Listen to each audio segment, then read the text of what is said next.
Bismillahirrahmanirrahim. Assalamualaikum warahmatullahi wabarakatuh. Waalaikumsalam warahmatullahi wabarakatuh. Ila hadratin Nabi Mustafa Rasulullah Muhammad sallallahu alaihi wasallam wa ala alihi wa sahbihi wa ummatihi wa sahabatihi wa tabi'in والعلماء والعلماء الله سبحانه وتعالى وإلى ربنا المرحوم berkejikan bergabung masyhur kisah sahabat وإلى ربنا المرحوم Bapak Ustaz Ibrahim Syekh Muhammad وإلى روح جميع المسلمين والمسلمات والمؤمنين والمؤمنات khususnya di Korea desa Bener Allahumma ighfir lahum warhamhum wa'afihi wa'afihim. Al-Fatihah. Syaitanir rajim. Bismillahirrahmanirrahim. Alhamdulillahi rabbil alamin arrahmanir rahim maliki yaumiddin. Qul ya iyyaka nasta'in ihdinas siratal mustaqim. Siratal ladzina an'amta 'alaihim ghairil maghdubi 'alaihim waladdallin. Bismillahirrahmanirrahim. Alhamdulillahi rabbil alamin. Alhamdulillahi ala ni'matil iman. Alhamdulillahi ala ni'matil islam. Asyhadu an la ilaha illallah wa asyhadu anna Muhammadar Rasulullah. Allahumma shalli ala sayyidina Muhammad wa ala ali sayyidina Muhammad sallallahu alaihi wasallam. Yang dimuliakan Allah ibu-ibu jamaah pengajian Dina Selasa sore Masjid Baitul Hikmah. Ya alhamdulillah, pada kesempatan sore ini kita semuanya masih diberikan ridhonya Allah sehingga kita semuanya masih dapat berkumpul di majelis yang sangat dimuliakan Allah, yang mana semoga dengan adanya kita didudukkan di majelis ini, harapannya akhlak ilahiyah kita maupun akhlak ijtimaiyah kita, akhlak kepada Allah maupun akhlak kepada sesama makhluk Allah, senantiasa menjadi akhlak yang diridhoi Allah Subhanahu wa Ta'ala. Shalawat serta salam semoga tercurahkan ke junjungan Nabi Agung Muhammad sallallahu alaihi wasallam, keluarga, para sahabatnya, para tabi'in, tabi'in sholihin, rumah berkah para sadayana, semoga Allah sadayana menang syafaat di dunia wal akhirah. Amin ya rabbal alamin. Alhamdulillah, pada kesempatan sore ini kita mari senantiasa mengkaji kitab Allah Al-Quran Al-Karim, yang mana Al-Quran Al-Karim ini asalnya dari Al-Quran Al-Qadim ya Rasulullah. Al-Quran Al-Qadim bisa muncul, bisa dibuka oleh Allah manakala hati insan manusia senantiasa dalam keadaan suci. Tidak mungkin Al-Quran Al-Karim, Al-Quran Al-Qadim akan dititipkan ke dalam hati yang hati itu masih berpenyakit kepada Allah. Banyak di antara manusia yang sibuk secara jasmaniah ingin sehat. Banyak sekali manusia yang secara jasmaniah ingin sehat, sehat kawangan, sehat dengkulna, sehat beternak, sehat matana, duitna, sehat naon bae, egah diberek sakit ku Allah. Tidak ada orang yang mau diuji oleh Allah dengan sakit. Pasti ayeuna sehat kabeh. Padahal sakitnya jasmaniah itu masih sakit yang menipu, sedangkan sakit yang sesungguhnya adalah sakitnya rohaniah panjenengan. Manakala rohaniah panjenengan sudah dihinggapi oleh suatu penyakit, penyakit itu tidak terlihat, entah adalah gorengan, entah adalah benjolan, entah adalah pincangan, entah adalah secara mata zahir tidak kelihatan. Tetapi penyakit rohaniah itu ada ya Bu ya. Kelihatan tapi tidak kelihatan tapi ada. Itulah wujud bahwa Allah bisa menyiksa kita semuanya di dalam kubur dan juga di dalam neraka. Karena yang disisa di kubur dan di neraka itu bukan jasmaniah. Karena jasmaniah kita sudah terkubur di alam tanah, di tanah. Dikubur bersama tanah, membusuk, akhirnya menjadi tanah kembali. Sedangkan rohaniah kita ini sakitnya akan dibawa terus-terusan ke alam barzakh sampai ke alam akhirat. Itulah yang dinamakan siksa kubur. Manakala di dunia rohaniahnya itu sudah tersakiti, sudah tersiksa, sudah kena penyakit, maka penyakit itu jika tidak lekas-lekas disembuhkan akan dibawa terus-terusan di alam keabadian, yaitu alam akhir. Itulah dosa. Wujudnya dosa itu adalah hati yang tidak tentram, hati yang tidak bahagia. Coba jenengan meninggalkan sholat satu waktu aja, kira-kira tersiksa nggak? Itu dosa. Jenengan geseran tanah batur, kadang-kadang ngerasa hanjakal, tetapi suatu saat nanti jika jenengan dikasih sadar oleh Allah, oh hati nurani mengatakan itu adalah dosa. Buktinya apa? Hati nak mual tenang iya. Ayat nemboga lewat bahwa sudah dipilihkan, geus ngadredeg. Ya gitu kan Bu. Itulah wujud penyakit hati yang manakala rohaniah itu sifatnya abadi. Rohaniah kita ini sifatnya abadi Bu. Berasal dari zat abadi Allah, dipancarkan menjadi ruh. Rohaniah ini ditiupkan ke dalam jasad di alam dunia, kemudian nanti akan mempertanggungjawabkan di alam kubur menunggu hari kiamat. Ketika hari kiamat ditimbang amal baik buruknya, kemudian baru masuk neraka atau masuk surga. Tetapi rohaniah ini juga ada penyakitnya. Kalau jasad kira-kira kalau dicubit sakit enggak? Sakit? Sakit karena ada yang nyubit, ada yang mukul, ada yang nendang, ada yang mengganjal di batu ginjal, Pak, sakit ya? Ada yang sobek, sakit ya? Ada yang keluar darah, pendarahan di dalam, itu juga menjadi masalah.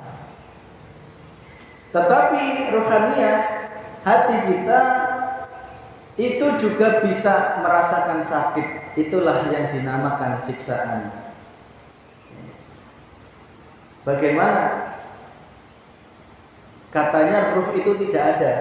Bagi yang tidak percaya ruh, bagi yang tidak percaya alam akhirat, alam gaib, katanya manusia itu cuma satu ya, jasmaniah ini. Ketika mati sudah, Tetapi mengapa di dalam dirimu ada yang bisa ngomong-ngomong di dalam batin? Coba renungi, itu siapa? Nah, sing gremeng-gremeng itu di dalam hati gremeng ya. Pengajian lihat ini. Komo lamun ditanya bapakna anjok 5, mak pengajian naon? Gitu Mas Vicky olah.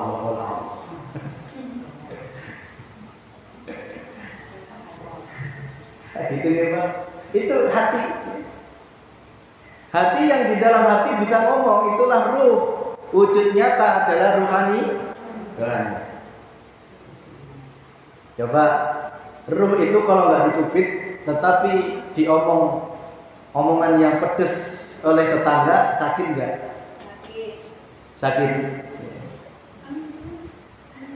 Lah terus yang nyiksa siapa? Nggak kelihatan kan? Lah terus kenapa sakit? Itulah wujud alam kubur, alam barzah, bukti bahwa adanya alam barzah nanti itu wujud dirimu sudah tersiksa di dunia. Sudah tersiksa duluan di dunia. Maka jangan mengingkari dengan adanya iman kepada alam kubur kalau di dunia saja hatimu masih tersakiti. Ayo. Coba kalau katanya balik, apa buktinya hatimu tersakiti? Bisa membuktikan, bisa memperlihatkan ke saya wujudnya hati yang goreng. Kalau kaki yang luka kelihatan ya, korengna nilikan sama labu nino sakit, iya tah gorengna jenuh.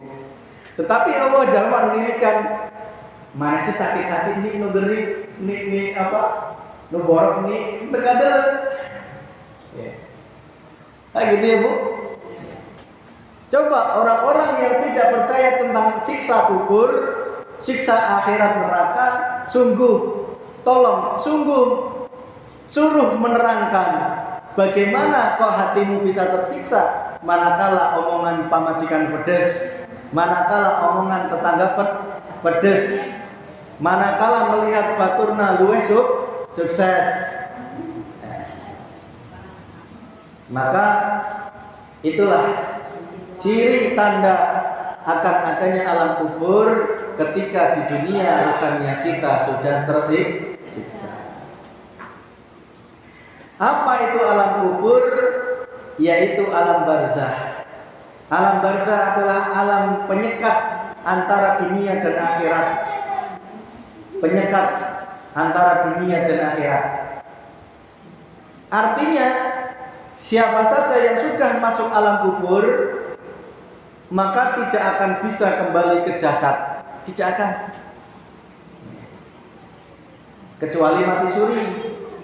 Mati suri itu berarti jasadnya belum dikubur. Kalau sudah terlanjur dikubur, itu namanya sudah ke alam kubur, tapi bukan jasadnya, tetapi rohaniahnya sudah dijemput.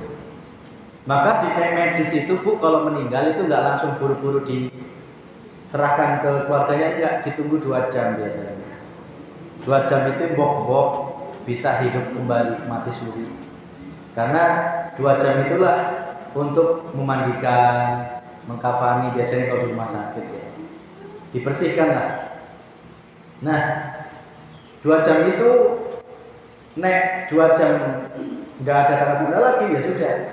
Berarti walau alam sudah kembali ke alam yang lain, sudah masuk ke alam yang lain. Maka bagi orang-orang yang tidak percaya tentang akhirat, jangan percaya tetap terhadap siksa batin. Nggak usah merasa sakit hati harusnya, lah gitu nggih. Kalau anjena untuk percaya siksa akhirat, ya nggak usah merasa sakit hati. Wujud sakit hati jenengan itulah tanda alam gaib, alam yang tidak kelihatan, tetapi ada, nyata dan ada. Cuman kalau alam akhirat belum kita mengalaminya, tetapi sudah ada tanda-tandanya. Maka kita kembali, banyak orang yang berusaha mati-matian menyembuhkan penyakit jasmaninya, Ya. Nyeri bisul saati butuh neangan lah penting masuk dan diuk mah hese. Meriang saati minta diinfus. Banyak, tetapi jarang ayak jalma datang. Mas, orang teh boga dendam jalma ieu kumaha sih ngobatana jarang. Jarang. Aya hiji dua. Urang teh jeung harapan imah jeung tetangga jeung saudara anjok kayeuna mah moal teu sesapaan itu sih kudu kumaha urang Mas. Aya begitu. Itu bagus, berarti dia sadar hatinya berpenyakit. Nanyakan obatna kudu kumaha. Jarang. Mas, kini saya sih masih riya wae, pamer wae, ujub wae, sombong wae. Merasa apa masih ayak wae. Merasa paling pinter masak, merasa paling pinter nyesek, merasa paling pinter ngoret, merasa paling pinter nyieun naon. Nyen mendoan hangat. Itu we dibangga-banggakeun. Mas itu kan tahu, saya tahu kalau itu penyakit hati, tapi kenapa kok masih ada dalam hati saya? Lantas carana kumaha ameh hati orang teh sembuh dina penyakitna. Mas, orang teh geus teu boleh-boleh mematahan kolot, mematahan anak tinju. Orang teh sampai dongkol kudu kumaha? Dongkolna anjeunna itu termasuk penyakit hati. Maka kita kembali ke dalam ayat Al-Baqarah, surat Al-Baqarah ayat 2. Obatnya semuanya itu adalah dzalikal kitabul la raiba fihi hudal lil muttaqin. Kitab Al-Qur'an la raiba, tidak ada keraguan padanya, hudal lil muttaqin, petunjuk bagi orang yang bertakwa. Kalau orang yang belum bertakwa tidak akan menjadi petunjuk. Sampai omonganna da eta teh Al-Qur'an teh jieunna jalma. Ngomong kitu teh saking encan nyahokna. Lamun jalma eta teh moal bisa nyieun siga kieu lamun teu dijieunkeun ku Allah Subhanahu wa taala. Tidak mungkin Muhammad bin Abdullah bisa berkalam-kalam menyampaikan wahyu tanpa digerakkan oleh Allah, tanpa diberek oleh Allah, tidak mungkin. Maka Al-Quran ini jangan hanya menjadi bacaan, ya Bu, mulai ayeuna geus mulai dibukakeun sikna Quran. Mohon maaf, namun selama ini rantangna alus, luwih alus deui sikna jadi juga alus. Rantang alus dijajar-jajar dina almari kaca akan luwih bermanfaat lamun dicokot, dibere kejo, dibere oseng kentang, dibere lodeh apa itu nangka sing pedes aya lombok utuhna ditambah deui rendang jeung bakwana. Nah, resina jadi lengkap. Leuwih alus deui lamun geus kitu diangkat, dibere ke batur, dibagi-bagikeun, itu jauh lebih mulia. Maka ketika alif lam mim yang kita sampaikan pada kesempatan sore minggu yang lalu, alifnya Allah, lamnya adalah malaikat, mimnya Muhammad atau makhluk atau manusia, itu sadari bahwa Al-Quran ini jangan ada keraguan datangnya dari Allah Subhanahu wa ta'ala. Lah kalau izinan jalma pasti geus rusak. Koran 10 tahun yang lalu geus eueuh buktina jok ayeuna geus rusak keneh. Nah gitu lin Bu. Lamun ieu dari bareto urang letik anjok ayeuna masih aya Dari budaya letik kancu kaina masih aya. Dari bapung masih letik kancu kaina masih aya. Seterusnya dijaga ku Allah Subhanahu wa taala. Maka Al-Quran ini akan menjadi petunjuk manakala dikaji asina. Ya. Rantangna dibuka, ayo dibuka rantangna. Ayak kejo, diintip ayak kejo.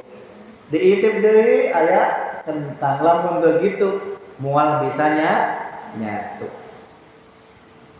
Rantang nu geus aya eusina lamun teu dibuka mual nyatu ieu. Bener lid? Ancok diingkeun ancok naon wae.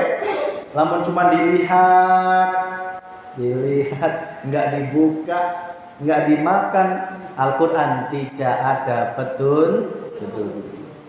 Sudah bagus dibaca, sudah bagus mendapatkan pahala dari Allah. Barang siapa yang membaca satu rakaat, satu harokat, ya, itu mendapatkan satu pahala, dilipat gandakan 10. Coba dikalikan ada berapa huruf, berapa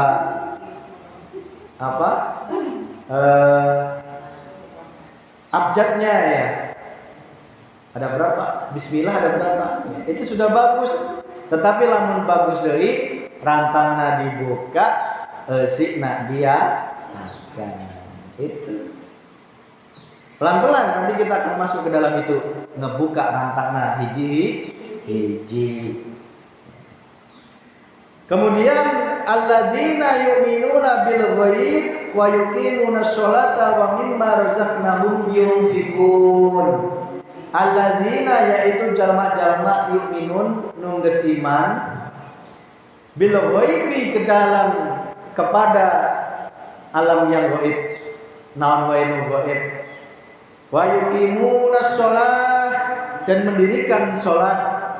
Wa mimma razaqnahum yunfikun dan menginfakkan sebagian rezeki yang kami berikan kepada mereka.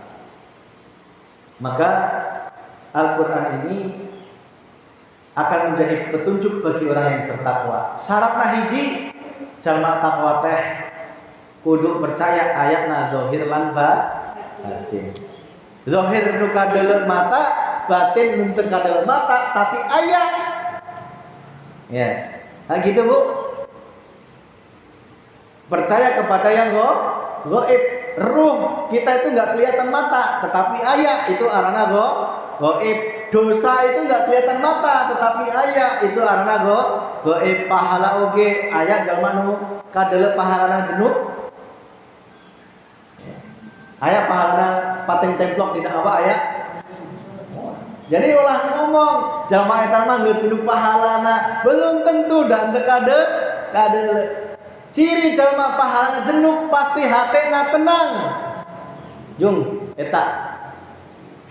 Ciri jalma pahalana jenuh pasti hatena semakin tenang. Bukan diukur seberapa banyak ibadah. Satu ibadah aja manakala dibarengi makrifat kepada Allah lebih baik dari ahli syariat yang 1000 tahun ibadah tetapi hatinya tidak dibarengi makrifat kepada Allah. Itulah Lailatul Qadar. Lailatul Qadar di situ. Ibadah satu malam lebih baik dari 1000 bulan. Itu artinya itu ibadahnya orang yang sudah mengenal Allah terlebih dahulu, meskipun 1 rakaat dibanding 1000 rakaat jauh lebih mulia. Maka wujud pahalanya adalah ketentraman batin. Mas, da urang teh kurang naon ku Allah. Duha 6 rakaat. Sebelum duhur 4 rakaat. Duhur 4, tas duhur 2. Sebelum asar 2 atau 4. Pas asarna 4, tas asar ente. Sebelum maghrib 2, pas maghrib 3, habis maghrib 2, sebelum isya 2. Pas isya 4, habis isya 2, habis maghrib awapinnya 6 rakaat. Belum sholat hajatnya, sholat tahajudnya, sholat taubatnya.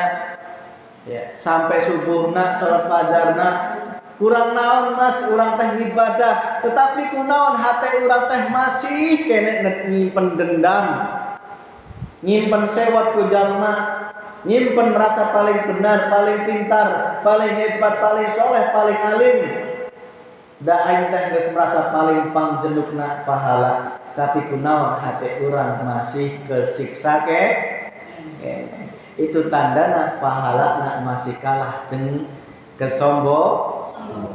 Pahalana beak. Ingat, ada suatu ayat mengatakan, barang siapa yang ibadahnya sombong, riya, pamer, ibarat debu nempel di atas batu, kemudian debu itu diguyur hujan deras. Kira-kira kemana? Kemana?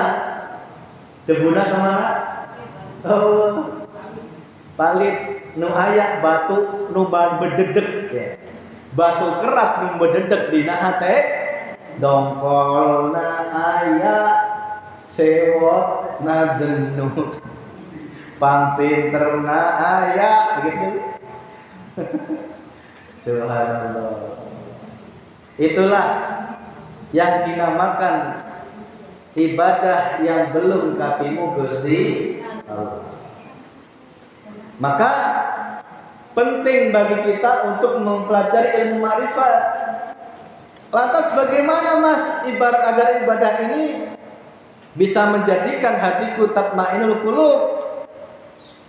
Maka jadikanlah ibadahmu itu fi awal niat datangnya dari Allah, bisa ibadah karena Allah digerakkan Allah, dan ibadah pun hanya untuk Allah, tidak ada embel-embel selain Gusti Allah, tidak ada tujuan selain Gusti Allah.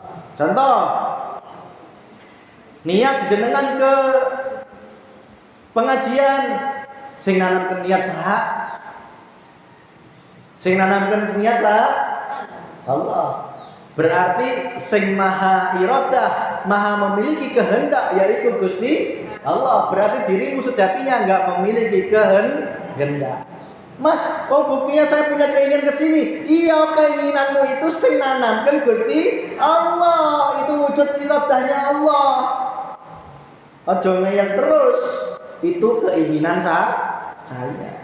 Wis to, percaya nek masih muncul keinginan saya makhluk, nanti kadituna kesiksa. Contoh, saya mau pengajian, saya.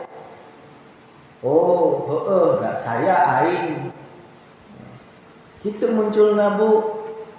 Dajjal maeta. Boro-boro di pengajian dajjal papan ge masih pentang-pentong. Munculna akhirnya ujub riya.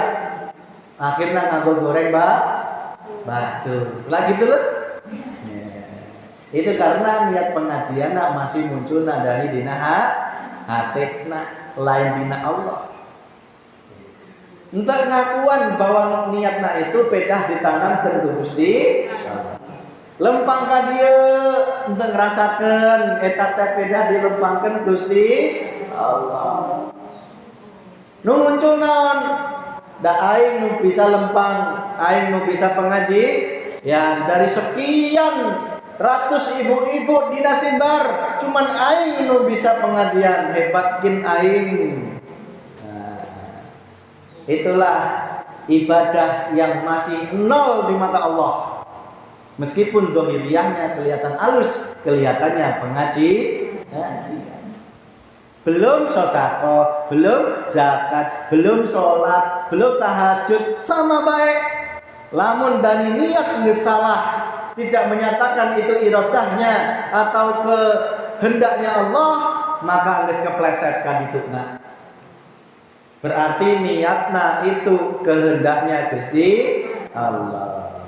Bisa sedekah sing nyedekahkeun Gusti Allah.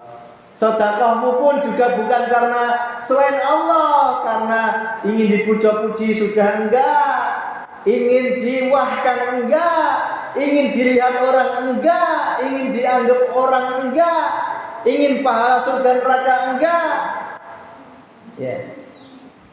Ingin kesaktian enggak? Aya jalma nu sedekah hayang beunghar aya.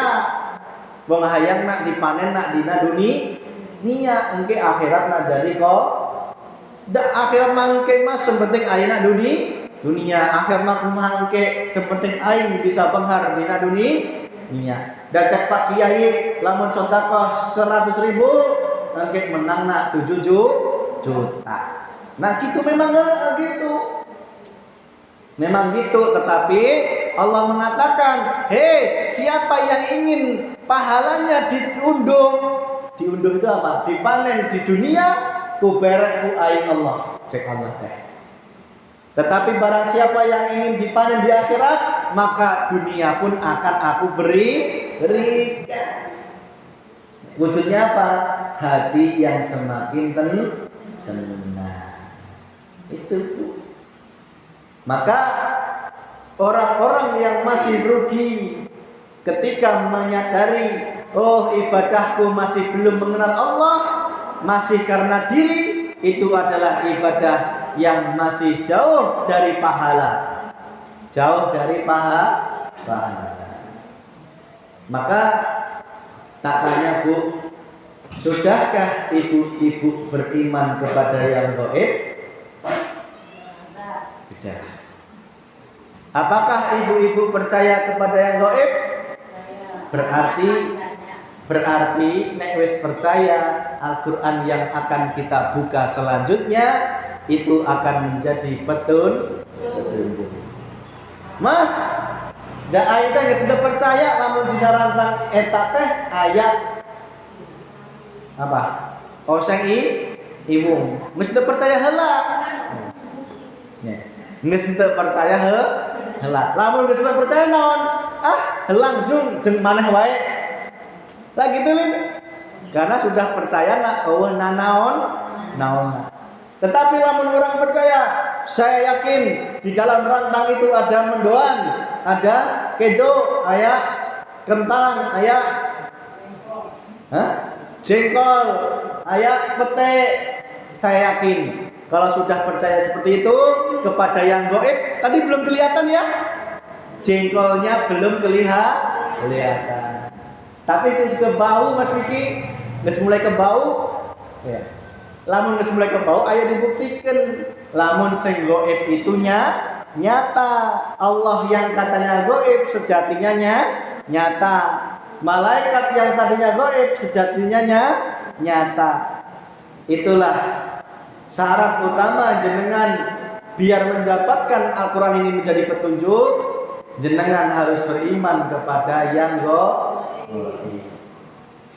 Berarti percaya jasmania, percaya adanya rohani. Lagi itu nggih Bu? Adanya jasad, adanya ruh juga percaya. Yang kedua, wa yuqimunas shalah, dan laksanakanlah sholat, dirikinlah sholat. Saya yakin ibu-ibu sudah semuanya sholat sudah. Nges diajari sholat guys, nges bisa cara sholat guys, nges melaksanakan sholat guys, nges diajari sholat dohir sudah Mas dari TK, dari SD, nges di Bupatan ke Pak Guru, nges diajari sholat batin sudah diajari sholat batin sudah. Apa wujudnya? Rohaniah kita selalu menghadap kepada Gusti Allah. Melihat lalaki salaki merengut sing di dalam Gusti Allah. Geus mulai kadeun can nu gaibna. Di dalam wujudnya suami itu ayat nu gaib, wujudnya Allah eta geus katembong can. Apa masih ketika suami merengut masih kadeule? Makhlukna Allah nancan kadele, latih terus, berlatihlah terus, karena Allah pasti akan selalu ngasih soal, pasti selama engkau masih hidup soal-soal itu akan selalu berdatang. Ya. Coba tak tanya Jiji, ibu-ibu, kira-kira dina naon wae geus ngerasa katimu Allah. Coba Bu Fia hiji. Pernahkah rohaniah kita menyadari akan hidupnya Allah pada saat apa?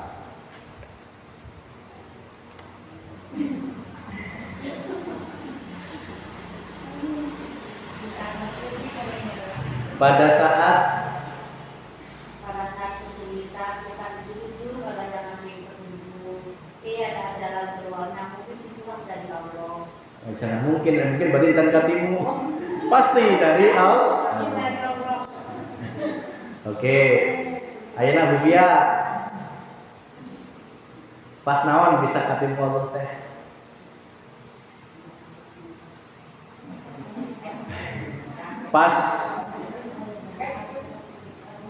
Pas nyieun cikopi geus katimu Allah can? Katimu.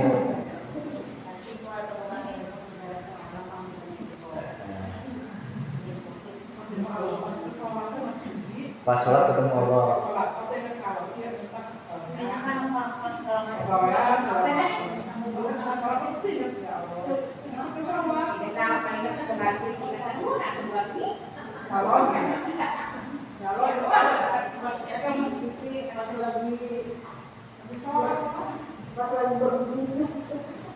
Pas lagi berhubungan ingat Allah enggak?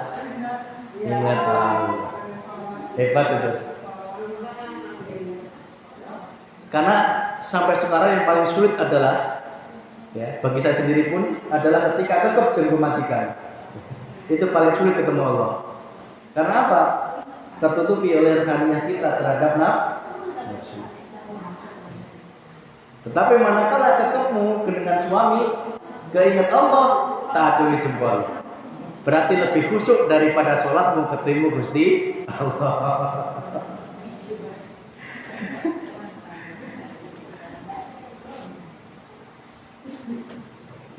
Jadi ibu-ibu, latihannya itu ketika sholat. Tetapi jangan membatasi ketemu Allah itu hanya pas sholat saja. Karena Allah itu tidak mau ditemui hambanya ketika sholat tok. Pengennya Gusti Allah itu setiap nafas, setiap waktunya rohaniahnya ketemu Gusti Allah. Tetapi belajarnya awalnya dina sholat. Tak peseni hiji wae lamun pas sholat hiji ketika nyatakan niat itu datangnya dari Gusti Allah. Engkau niat sholat sing niatkan Gusti Allah.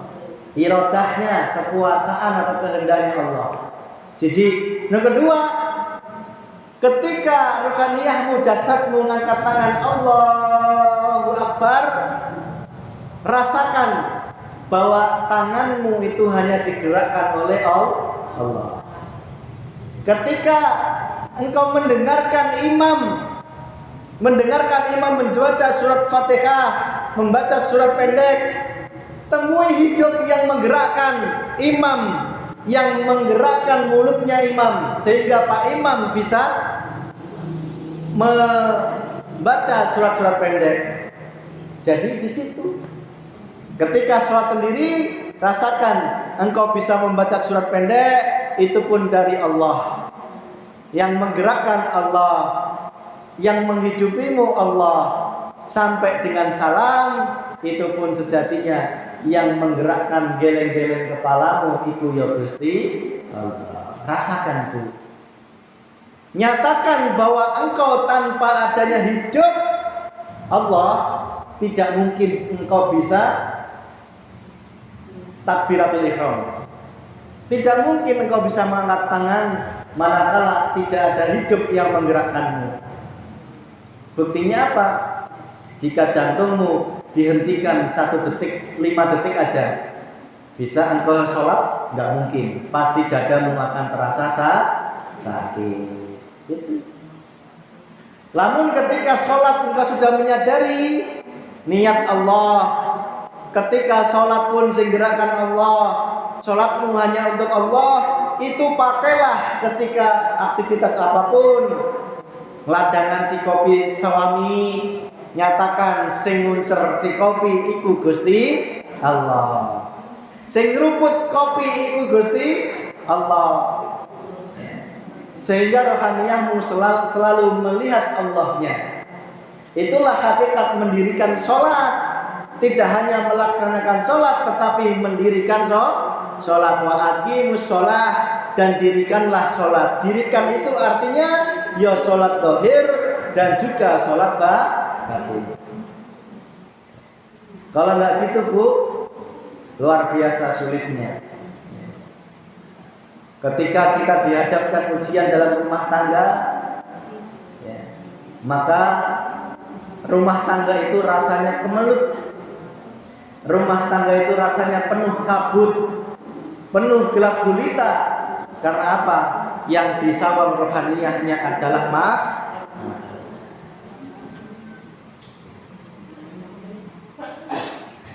Berarti mulai sekarang ibu-ibu lamun menerima uang saetik tina lalaki, hati nak mengatakan itu Gusti Allah. Kalau gitu Ibu, saya yakin engkau menjadi orang yang bersyukur. Ketika suami datang membawa uang yang banyak, hatimu rohaniamu tetap mengatakan alhamdulillah, artinya yang berhak dipuji Gusti Allah, karena yang membawa uang itu sejatinya Gusti. Jadi di dalam rohani nggak boleh ada pengakuan anak istri, nggak boleh. Semua yang wujudnya itu adalah hidupnya Allah. Secara zahir tetap makasih ya Pak, nuhun ya Pak, kita siap tuh pemajikan Bu, aing dipijitan sampai sakoret Nah itu secara zahir kudu tetap terima kasih. Tetapi secara batin menyatakan sing tak pijuti Allah, sing merek duit ya Gusti Allah. Wenah Pak Bu, saya yakin rohaniah jenengan akan aman, tidak akan tersiksa. Jadi syarat utama agar Al-Quran ini menjadi petunjuk, engkau menjadi bertakwa. Bertakwa syaratnya adalah percaya kepada yang gaib. Jengkol yang tadinya di dalam rantang yang tidak kelihatan karena masih gaib, tertutup, ketika dibuka regedek bener ternyata ayak jengkol, buntil, sambel pete. Ternyata yang selama ini aku kira gaib, ternyata sungguhnya nyata, yaitu Allah. Yang secara mata tidak kelihatan, secara hati sungguh nyata di alam semesta ini. Karena tanpa adanya hidupnya Allah, tidak mungkin semua ini tercipta. 2. Wa aqimus sholah, mendirikan sholat. Ya sholat zahirnya, sholat batin. Sholat enggak cuma di masjid. Ketika nyanci kopi, sholat. Ketika mencitin salaki, sholat. Ketika nambah duit saetik, sholat.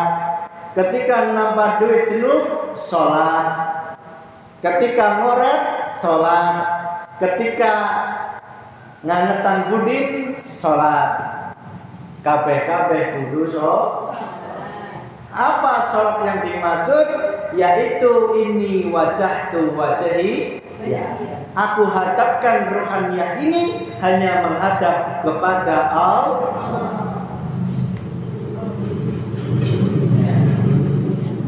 Gitu ya Bu. Meskipun yang terlihat ikan asin goreng, tetapi hatimu tetap menemui hidup. Karena tanpa hidupnya Allah, ikan asin tidak mungkin menjadi goreng. Hah? Kadang-kadang saya males. Males kumaha? Bikin kopi mah kadang-kadang kumaha Mas.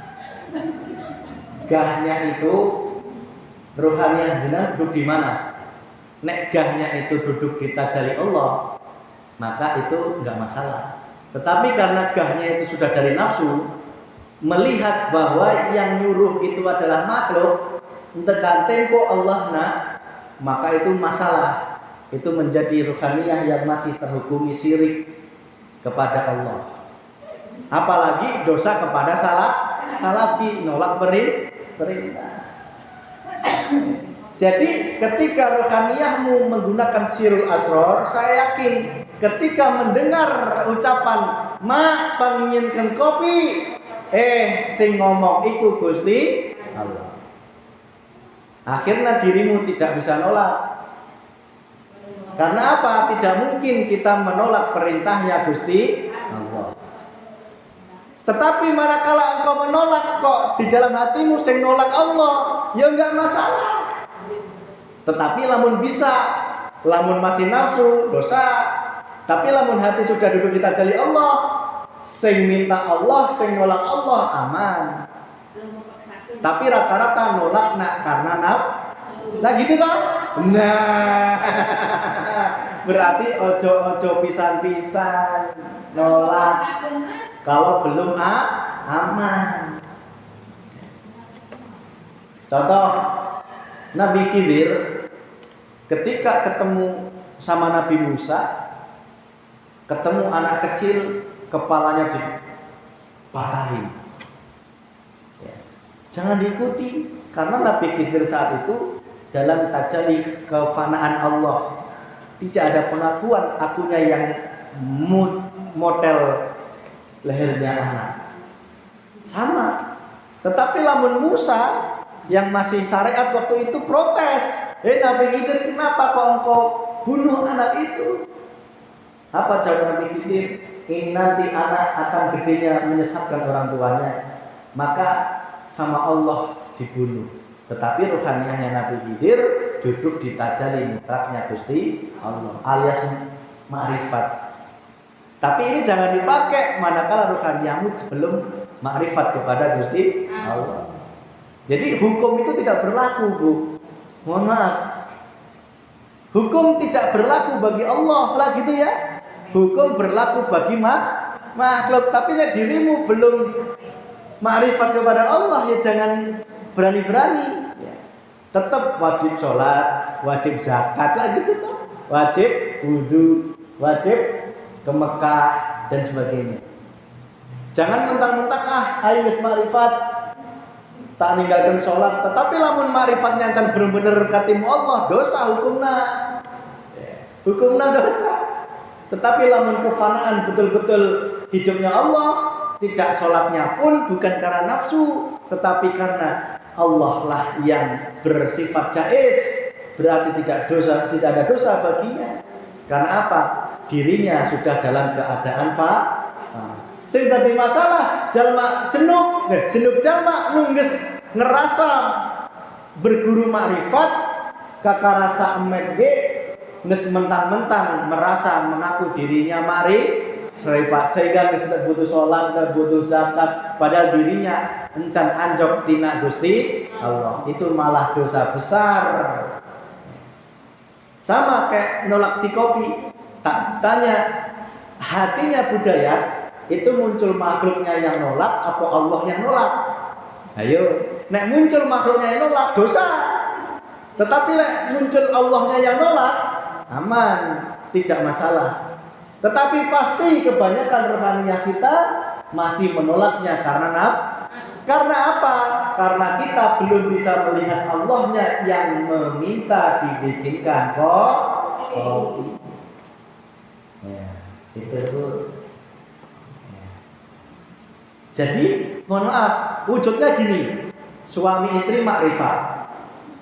Sang suami minta dibikinkan kopi. Sang suami meminta bikinan kopi itu sudah tidak menyadari makhluk yang minta dibikin kopi, tetapi hidupnya Allah yang menggerakkan minta dibikinkan kopi. Sang suami pun, sang istri pun makrifat. Merasa lagi badan capek, muncul iradah dalam dirinya, Pak, nyen sorangan wae. Ya, nyen sorangan wae-nya saya capek, tetapi nolaknya ini bukan dari nafsu, dari iradahnya Allah. Saya yakin sang suami tidak akan marah. Dua-duanya saling ridho. Itulah wujud tidak ada dosa baginya. Paham ya? Yang jadi dosa, suami merintah dengan nafsu, tidak menggunakan silul asrar. Istri menolak dengan nafsu, tidak menggunakan silul asrar. Pasti menjadi itu yang dihukumi dosa. Tetapi lek bapake kepenak, Bu, pangin kenci kopi. Dalam hatinya sing minta dijenengan kopi dia Gusti Allah. Ibunya nolak, Pak hampura, dak ieu teh keur kakok pisan. Nyen sorangannya enggak karena nafsu, karena Allah. Akhirnya apa? Bapaknya yo nyawang Allah sing nolak ya Gusti Allah, sama-sama kepenak. Akhirnya tidak ada pasir. Itu baru tidak terhubungi Ini yang saya maksud, melanggar syariat tidak terkena dosa. Termasuk sholat, termasuk puasa, zakat. Tetapi nek dirimu belum betul-betul menggunakan makrifat, jangan coba-coba meninggalkan sholat. Hukumnya sangat besar dosanya. Gitu Bu, terjawab gitu. Jadi nek nolak itu usahakan sadari penolak kamu itu datangnya dari Allah. Sampaikan dengan lemah lembut. Kadang-kadang juga Mas. Iya. Kadang-kadang berusaha Mas ingat Mas Diki. Kalau punya.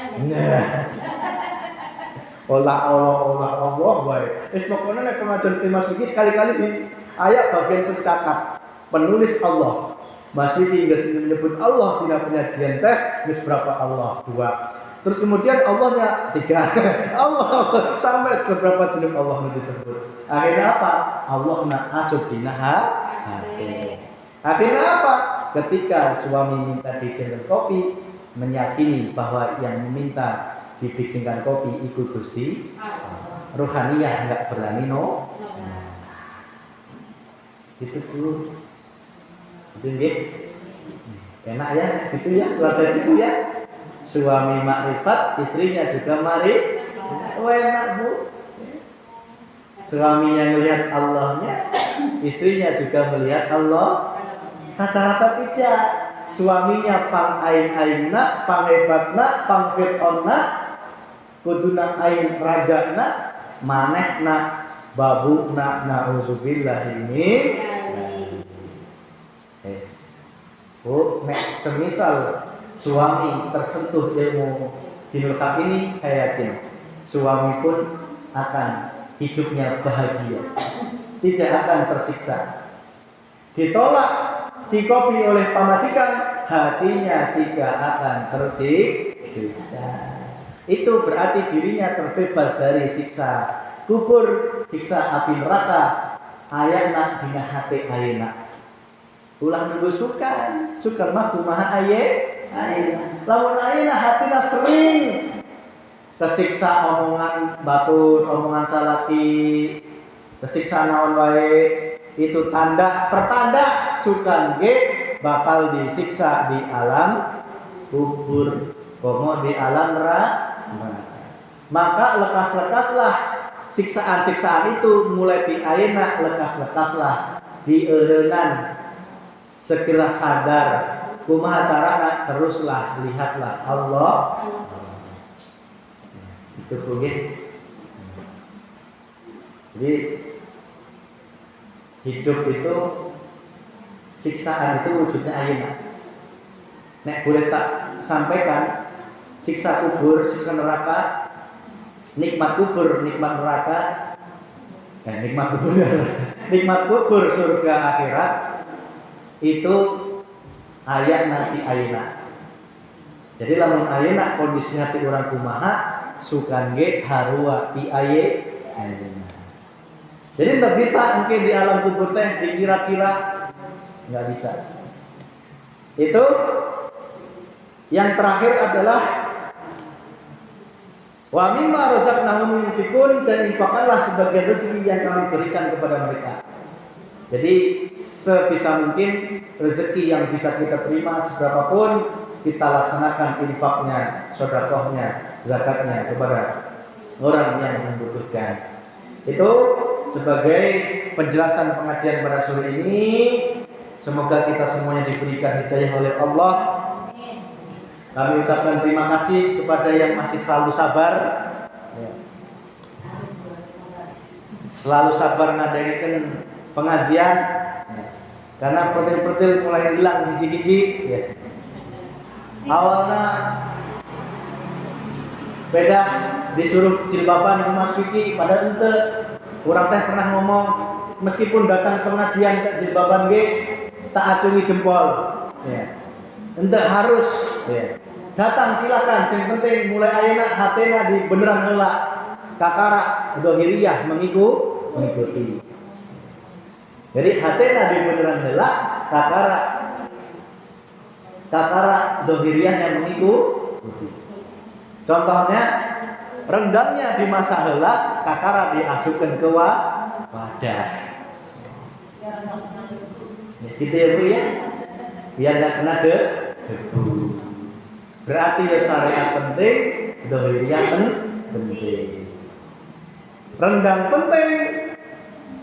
Apa itu? Rantang juga penting. Kalau nggak butuh rantang, langsung wae rendangnya artinya apa? Rohaniyahmu langsung dicabut nyawanya oleh Gusti. Karena apa? Sudah nggak merasa butuh rantang. Lah gitu toh?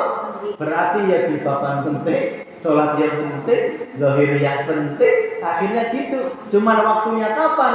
Jangan dijadikan beban. Mas Vicky, dan ayo teh masih siap jilbaban. Ya, sok mangga hatena di jilbaban heula. Masalah ragana bari ikutan. Syukur-syukur dipipil di ayeuna. Ya, dipipil. Ya. Ulah nunggu kolot ya. Sebenarnya orang kolot itu justru nggak wajib jilbaban, yang sudah menopause itu loh.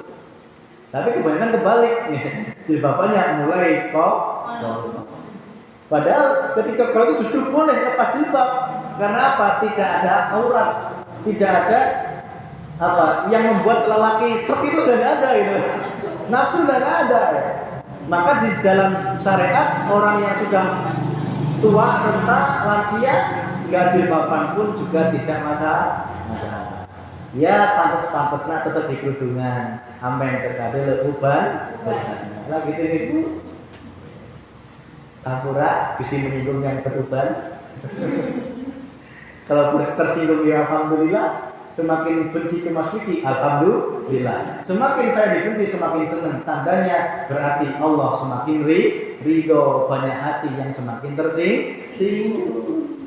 Berarti ayatnya sampai buktinya hati nak kesinggung. Kalau Allah kesinggung berarti ayatnya untuk nyampe. Berarti tugas Mas Vicky tidak ayat manfaatnya gitu. Berarti lamun ayat ibu-ibu nusewot semakin senang. Orang-orang sini semakin sewot, semakin senang. Berarti tugasnya semakin lama masih tangeh. Karena apa? Nek cepet baik, tugasnya pun juga cepet gitu Bu. Ya. Jadi diawet-awet di Allah ya. Maka gitu didatangkan pengerusuh ya, didatangkan pengolah, didatangkan pengomel. Itu harus untuk ngerem dan dakwahnya tidak kebanter. Nek kebanteran cepet pensiun cek sulana teh. Gitu nih Bu. Demikian Rabbana atina fid dunya hasanah wa fil akhirati hasanah.